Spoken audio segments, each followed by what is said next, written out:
Je n'ai qu'une chose à dire ce matin, c'est celle-là. Nous sommes au début d'un processus de 6 mois absolument fondamental par rapport à tous ces enjeux.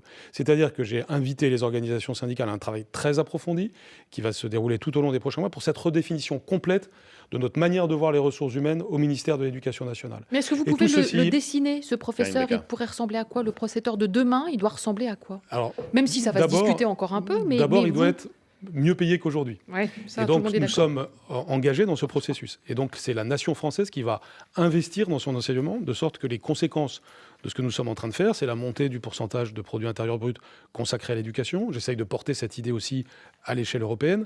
Cette vision-là, normalement, doit tous nous unir. Ensuite, mieux payer, mieux recruter, mieux former. C'est pour ça qu'on a commencé le pré-recrutement, c'est-à-dire de proposer à des étudiants, dès qu'ils sont en deuxième année, de pouvoir être pré-recrutés, de passer 10 heures par semaine dans un établissement, et puis de se destiner à la fonction de professeur. J'annoncerai de nouvelles mesures dans la même direction, probablement dans les prochains temps. Toujours pour créer des vocations le plus en amont possible. Et puis après, il y a le bien-être au travail. Aujourd'hui, la situation est très hétérogène. Il y a du bien-être au travail. Je visite beaucoup d'établissements, vous savez, je vois beaucoup d'endroits où les choses se passent bien, où il y a du bonheur au travail. Puis d'autres où c'est très dur, où il peut y avoir de la violence, de la très grande difficulté sociale. Et donc, on a besoin d'appui supplémentaire. Mais je pense qu'une des choses qui va caractériser les temps à venir, c'est aussi le travail d'équipe. Mais donc, il devra travailler plus longtemps, il aura moins de vacances, il devra être plus polyvalent et faire des tâches administratives. Non, on va rendre plus visible le travail invisible du professeur. Aujourd'hui, on le sait bien, un professeur en réalité travaille autour de 40 heures par semaine en moyenne, parce qu'il y a la préparation de cours, la correction de copies. Donc le sujet, il n'est pas quantitatif, il est beaucoup plus qualitatif. Il est de rendre visible l'invisible, et puis d'avoir quelque chose de gagnant entre les professeurs et la nation, si vous voulez. Si on investit plus, c'est par exemple sur la formation continue. On sait que c'est un facteur majeur de réussite du système scolaire et que c'est quelque chose d'épanouissant pour les professeurs que d'avoir tous une bonne formation continue, intensive, de qualité, alimentée à la meilleure recherche mondiale. C'est tout ce travail-là que nous sommes en train de faire. Et vous répondez pas concrètement, Karine. en fait. Ah si, c'est archi concret. On va laisser circuler la parole parce que vous décrivez, c'est vrai, un rêve et un projet. On fera un bilan d'étape dans 6 mois. C'est vrai que les problèmes sont si colossaux qu'on se demande comment franchir ou gravir cette montagne-là. Vous voyez comment dès qu'il y a un peu d'optimisme, ça inquiète. Non, et pas du tout. C'est assez étonnant. Non, mais c'est normal. Notre métier très d'être français quand même. sceptique. Excusez-moi, mais non. attention. Le scepticisme, Jean-Michel Blanquer, c'est l'examen approfondi de ce qui est en train de se passer. Là, c'est extrêmement concret et les premiers éléments sont sur la table. J'ai déjà annoncé 500 millions pour cette vision l'année prochaine. Alors si vous voulez, je ne suis pas en train de chanter une chanson. Il y a quelque chose d'extrêmement concret qui se joue. Les organisations syndicales le savent parce qu'elles sont très professionnelles. Et d'ailleurs, certaines d'entre elles ont très bien compris ce que j'ai commencé à dire là-dessus. Ce qui fait qu'on a, ce que je dis à tout le monde, de manière vraiment, encore une fois, très confiante et avec beaucoup d'optimisme et beaucoup de volontarisme, c'est qu'on est en situation de faire de fameuses transformations qu'on attend depuis très longtemps. Et donc qui viendront à l'appui aussi des approfondissements que nous souhaitons pour nos élèves. Beaucoup de questions encore à vous poser. Il nous reste une vingtaine de minutes. Françoise Fressoz. Quand on regarde la somme que vous êtes prêt à mettre pour la revalorisation des enseignants, 10 milliards au bas mot d'ici 2037, on ne comprend pas pourquoi cette mesure qui n'a jamais été faite suscite une telle défiance. Pourquoi vous l'avez connectée au dossier des retraites au lieu, au fond, de le lancer comme la reconnaissance que vous avez pris conscience de quelque chose de très grave, c'est-à-dire de la dévalorisation du métier d'enseignant. Là, maintenant, les syndicats disent « oui, mais c'est pour compenser, ça ne fera que compenser le fait qu'on va perdre au moment de la retraite ». Pourquoi avoir absolument lié les deux dossiers, pas avoir engagé la revalo, par exemple, l'année dernière? La revalo, comme on dit dans le langage de l'éducation nationale que connaît parfaitement Françoise. Jean-Michel Blanquer. D'abord, c'est connecté au sujet des retraites, mais pas seulement.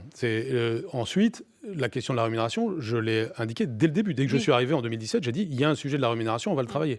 Je rappelle, chacun le sait, que c'est plus d'1 million de personnes qui sont concernées, que donc pour les finances publiques, ça n'est pas neutre, on a la situation financière que l'on connaît. Là aussi, c'est pas ce gouvernement qui est là. Comme François vient de le dire. Oui, en réalité, ça dépend comment on compte, parce que ça peut être plus, ça peut être moins, ça dépend le nombre d'années que l'on considère, ça dépend si on regarde la dimension cumulative, auquel cas c'est plus que ça, parce que ça veut dire qu'on met 500 millions de plus en base chaque année, si on poursuit le raisonnement, mais c'est au cours des 6 mois qui viennent que l'on va l'affiner. Ce qui compte, c'est d'arriver à revaloriser les professeurs, notamment les débuts et les milieux de carrière, parce que c'est ça qui est le plus en retard.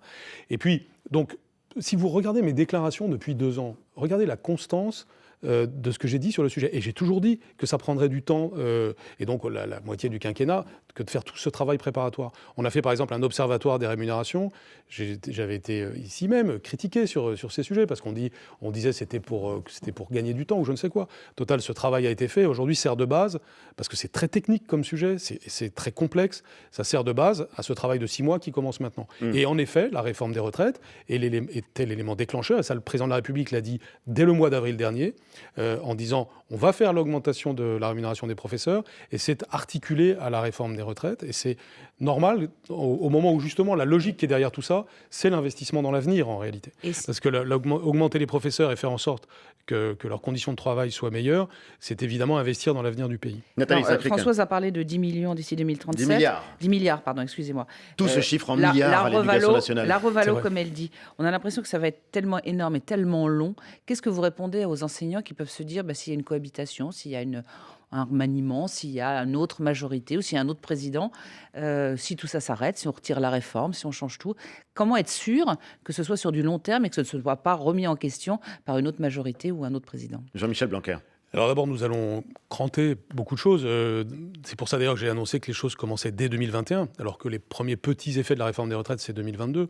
Et c'est pour ça aussi que l'éducation nationale est déjà mentionnée à l'article 1 du projet de loi sur les retraites, que la loi de programmation est annoncée dans cet article 1. Tout ça, c'est des choses que le Premier ministre a dit dès le 5 décembre, et qui, là aussi, on a vu beaucoup de scepticisme quand ça a été dit. C'est déjà en train de se concrétiser. Donc toutes ces choses que nous disons, à la fin, deviennent des réalités. Donc c'est concret dès l'année budgétaire 2021. Ça le sera évidemment dans l'année budgétaire 2022 que je préparerai. Il y a maintenant tout un travail à faire aussi pour créer des crans par la suite. Notamment, on organisera, et ça je l'ai annoncé aux organisations syndicales, une conférence annuelle dès 2021 sur la gestion des ressources humaines du ministère. Autrement dit, chaque année, on fera le point sur l'accomplissement de la loi de programmation. Mais vos successeurs pourraient très bien décider de ne plus faire cette bonne conférence chance à annuelle. Je souhaite bonne chance à celui qui, en 2023, quel qu'il soit, dirait « Ah, la conférence annuelle qui a déjà eu lieu 2 fois et qui fait le point sur ce qui a été annoncé en 2020 comme grand progrès, comme grande vision pour la gestion des ressources humaines de l'éducation nationale, celui qui reviendrait en arrière sur un tel sujet aurait fort à faire. Françoise Fressoz.